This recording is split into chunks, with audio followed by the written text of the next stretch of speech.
I should have stepped back. When I saw him standing there, rain on his shoulders, that quiet look in his eyes. But I didn't. I opened the door, not just to a man I barely knew, but to a part of myself I hadn't touched in years. What happened next? You wouldn't believe how a single evening in Vermont, wrapped in silence and snow, would blur every line I thought I'd never cross.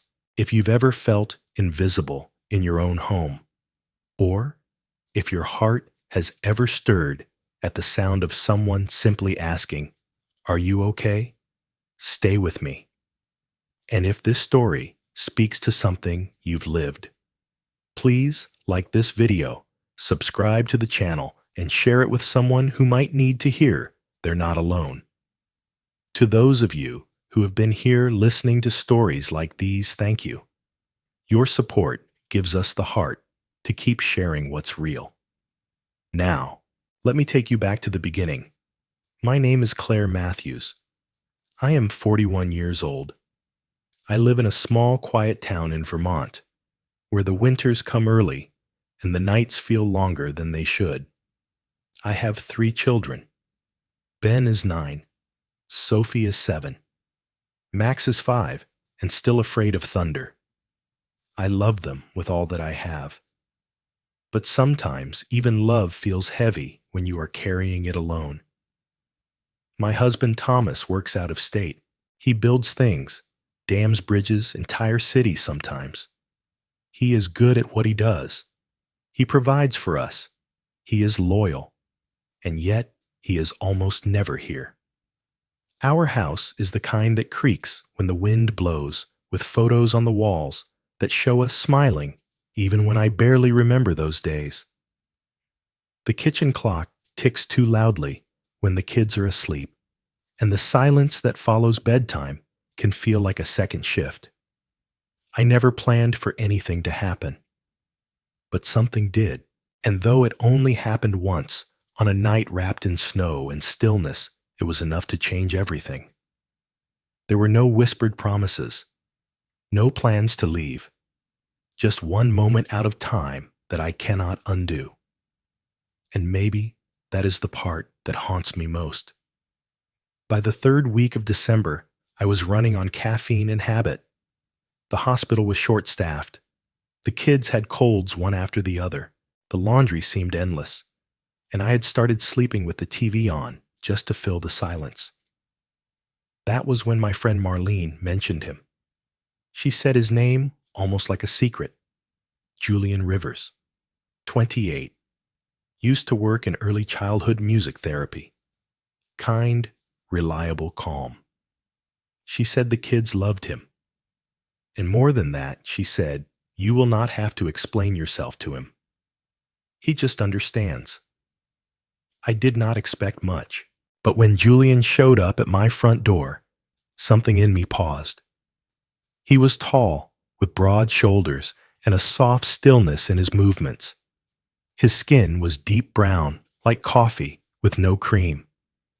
His eyes were dark and steady, but kind. And when he smiled, it was not the kind of smile that asked for anything. It was the kind that made you want to stay a little longer.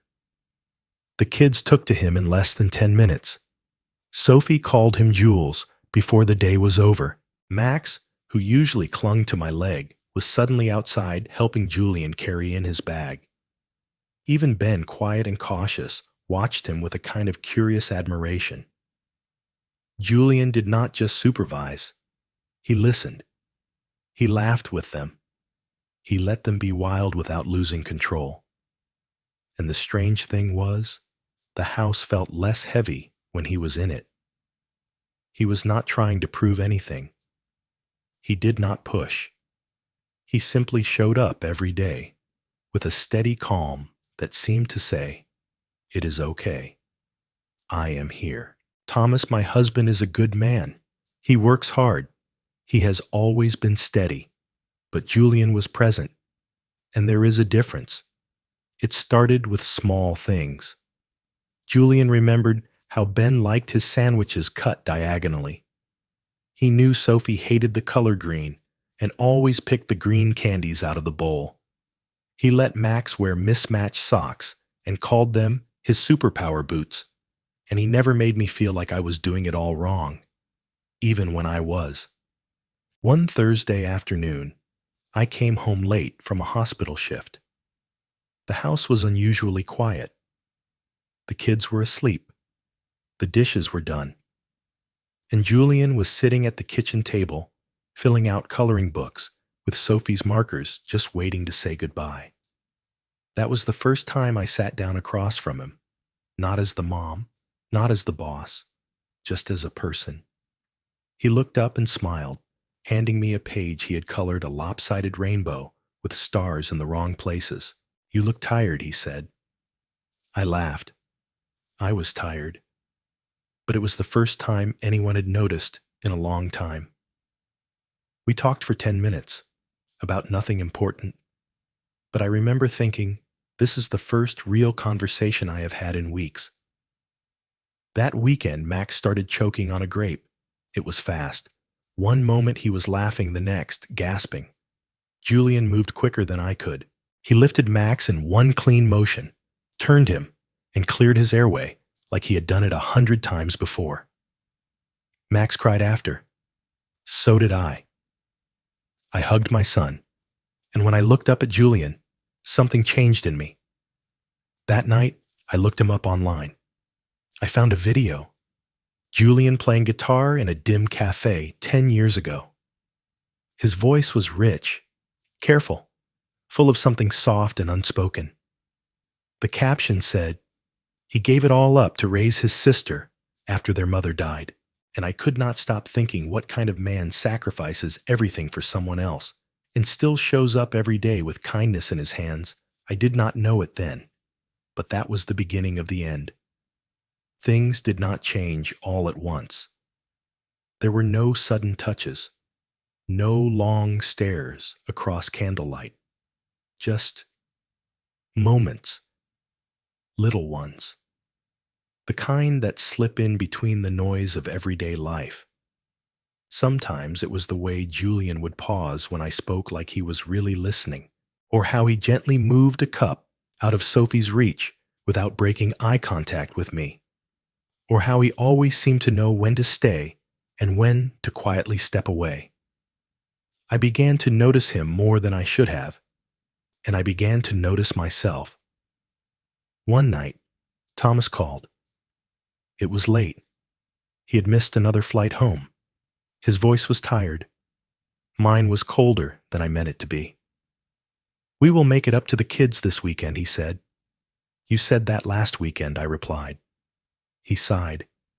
"Claire, I am doing the best I can. I know I said." But I hung up with tears already in my throat. The next day was Julian's birthday. I had not known. The kids had overheard him mention it in passing, and they made a card with glitter and crooked hearts.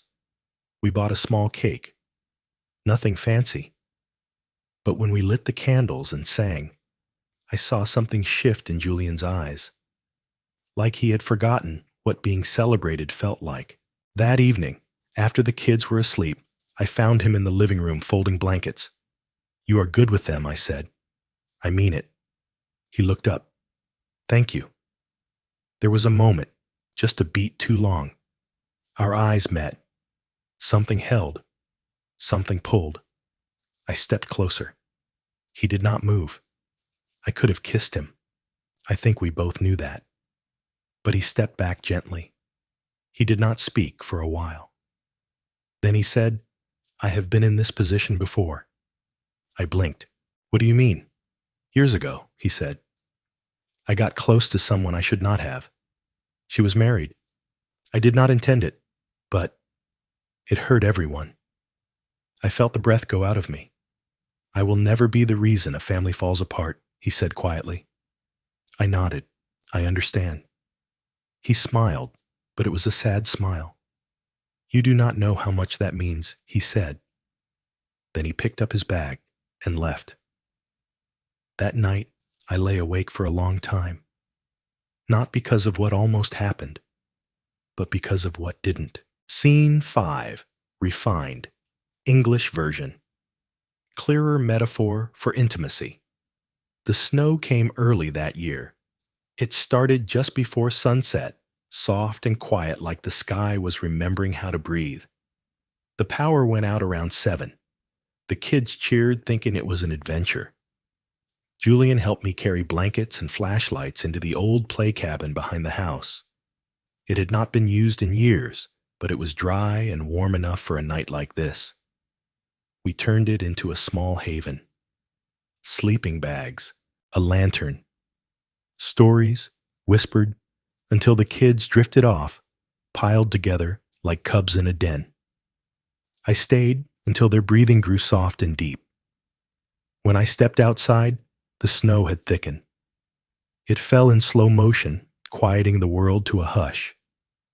Julian was still outside brushing snow from his sleeves, his breath visible in the cold. I joined him without a word. "You okay?" he asked. I nodded, but I wasn't. Neither was he. We stood there for a long while, saying nothing. Then he reached out and took my hand. The cold in my chest cracked open. Back inside the cabin, the air was warmer than before. He lit a second lantern softer than the first and placed it in the far corner. The kids remained asleep, huddled under their blankets. We moved slowly. No words, no hesitation. Just hands learning what longing had forgotten. His coat fell first, then mine. The blankets were pulled close, the air between us gone. I remember the feel of his skin, warm, steady grounding. The way he touched me, reverent, unhurried like he had all the time in the world. We didn't rush. We didn't speak. The snow kept falling outside. Inside, something melted. Something was undone. Later, as the lantern flickered low, I rested my head on his chest. His heartbeat was steady. My eyes burned, but I did not cry. Not then. For the first time in years, I had let someone in. All the way in. When I woke up, the lantern had gone out. The snow outside had stopped, leaving the world covered in quiet white. The air inside the cabin was still and dim-touched by the pale light of early morning. Julian was gone. At first, I thought he had just stepped outside, but his coat was missing.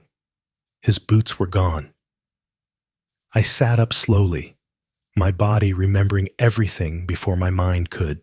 The sleeping bags were still warm beside me, and the quiet rustle of the children breathing reminded me where I was and what could never be again. I wrapped a blanket around my shoulders and reached for my coat. That is when I felt it, folded neatly in the inside pocket. A note, small, plain, written in careful, steady handwriting. It said, "You are not mine to hold, but thank you for letting me feel human again. Please do not look for meaning in what we shared. There is no meaning, only kindness, only grace.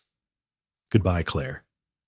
I stared at the note for a long time, not crying, not moving, just sitting with the silence he left behind. Later that morning, I made breakfast as if nothing had happened. The kids ran around the house, still buzzing from their snow adventure. They did not ask where Julian was, and I did not say. But when I passed by the window that faced the cabin, I caught myself looking. Just once. He was not there. He never would be again. Thomas came home 3 days later. He brought snow boots for the kids, a bottle of wine for me, and stories from a job site somewhere out west. He hugged the children with that half-distracted energy of someone who means well but is already thinking about the next flight. I watched him from the kitchen doorway. He was still the same, and yet I could no longer find myself in the space between his words. That night, we ate dinner like any other family. The kids talked over each other. Thomas asked about school. I smiled when I was supposed to. I laughed when something was funny. But inside me, there was a quiet place I could not name. A room I had entered and now could not leave. Julian did not come back. He sent a short message the following week. He said he had accepted a teaching job in a nearby town. He wished the children well. He thanked me for the opportunity. There were no other words. I never replied. Sometimes when I passed by the cabin, I would glance at the spot where he had stood, where we had stood. And every so often, when I folded the laundry or cleaned the sink or lay in bed beside my husband, I would feel it again. That quiet ache, that whisper of a moment, not haunting, just real. Something that had happened and would never happen again. I do not think of what happened as a mistake.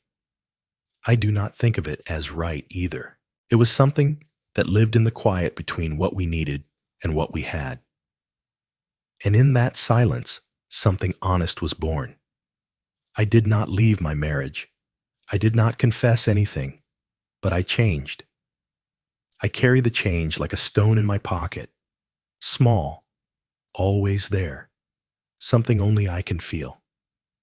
I have come to believe that betrayal does not always begin with lies. Sometimes it begins with being unseen, with a hand not held, a voice not heard, a part of yourself that has gone too long unnamed. Julian reminded me that I was still there, not just a mother, not just a wife, but a woman, a person, with wants, with wonder, with a heart still beating, and that alone saved me. So no, I do not regret what happened, but I do live with it. And maybe that is the price of being human. If you have ever felt invisible in your own home, if you have ever reached for someone not to run away, but just to feel known, you are not alone. There are stories we carry that never get told out loud, but here they are safe. If this one touched you in some way, please like this video, subscribe to the channel, and share it with someone you trust. And thank you. Thank you for listening to the stories that are rarely spoken but often lived. Now, take a breath and be gentle with your own story.